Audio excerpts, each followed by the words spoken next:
Hello everyone and welcome to this video. So in this video, we are going to learn about Linux permissions.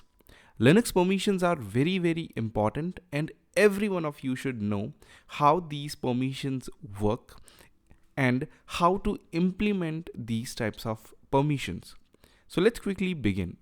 So in Linux, there are three types of permissions that we are going to give to any file or any directories.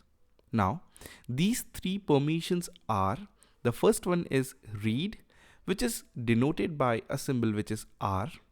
The second one is write, which is denoted by W.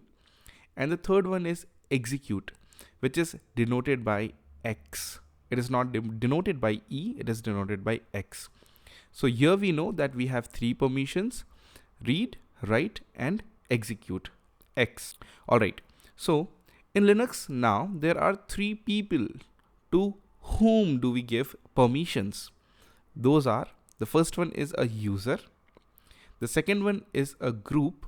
So user is denoted by U, the group is denoted by G, and others, which is denoted by O. So a user is someone who has created a file. The group is for a specific list of users who are in a group, and all those people who are not the user, who have not created the file, or the people who are not into a specific group. For example, let's say there is an organization and all the sales people are already added into a group which is sales group. Now, those who get added into this group get specific set of permissions. Those are considered to be a group. Now, who are others? Others are who fall out of this category. They are not into the group, which is the sales group, for example, or those are not the people who have created the file, which means they are also not the users. Apart from these people, everyone else is others. So I hope you guys understood who is others. Perfect.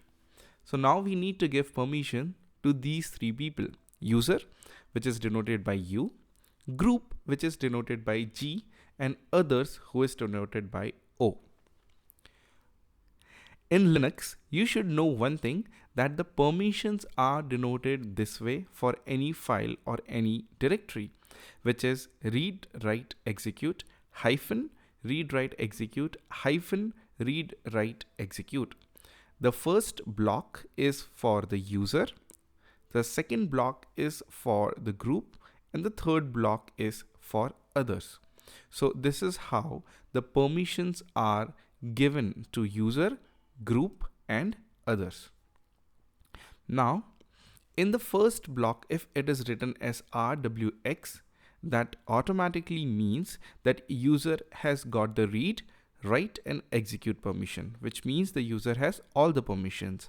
Similarly, the group also have read, write, execute, which means it also has all the permissions. Similarly, others have RWX, which means it also has all the permissions. Perfect.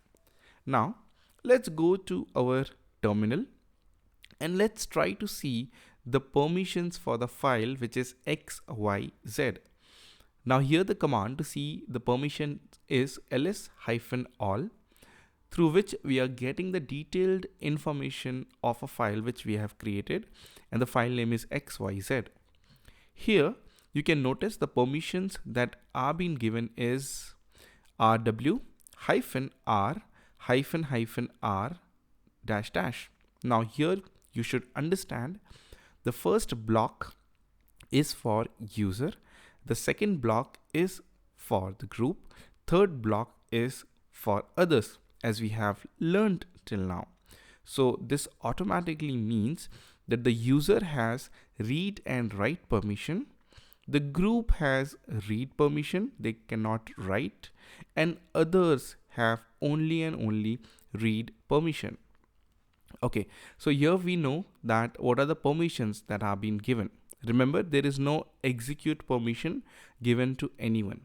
Now, what is execute, you may ask? So in case there are any scripts that need to be executed, then and only then we need to give them the permissions of execution, or else they will not run or will not get executed. Perfect. So let's quickly see the user has the read write permission.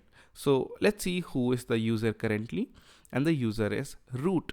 And we also know that in the detail of this file, which is XYZ, the user who has created this file is root, and the group is also root. Perfect. So now we know that the user is able to read as well as write the file, and the user is root itself. So let's quickly try and see if the user can read it by the command which is cat xyz. And yes, the user can read the file because the permission is given. Now let's try if the user can write as well, because the permission is given of w. So let's quickly write into this file using the command nano. So nano xyz, and here we can see we are inside the file and we are modifying it. So let's quickly write something which is, this is modified now.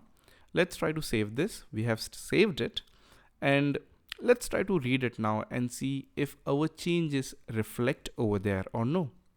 And here you can see we have successfully modified the file, which means the permissions that are given are correct. Now the group has the permission of read, which means anyone who is into the group root can read this file. And let's see the last permission, which is R, which is only read, which means others who are not the user root and who are not into the group root are others. So let's quickly try to add a user. So for that we are going to use a command which is user add, and let's make a user named Udemy, and let's also give a password for that user which is Udemy, and I have set it the password for this user. Let's quickly switch the user by the command su, and now we have switched the user. So now we are Udemy. So let's try to read this file, and you have seen through the permission that yes, others get the read permission. So that is the reason we are able to read the file. Now this user is going to try to write the file, which is the W permission. And we have seen that the user does not have the right permission, and still he tries to write the file using the command nano. And here you can see at the first place there is an error which says the file XYZ is unwritable, but the user still tries to write, and he writes modified by Udemy and tries to save the file, and it gives an error which is permission denied, which means others, which is the Udemy user, cannot make changes to file because he does not have the right permissions.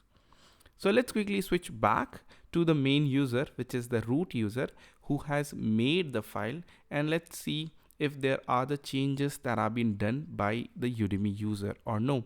And here we can see there are no changes done because for obvious reasons Udemy did not have the right permissions to write into the file XYZ as we have seen into the permissions. So I hope you guys understood what are Linux permissions, how it is given, and how we have to understand these permissions. In case you have any doubts or queries, you can ask into the Q&A section. Thank you.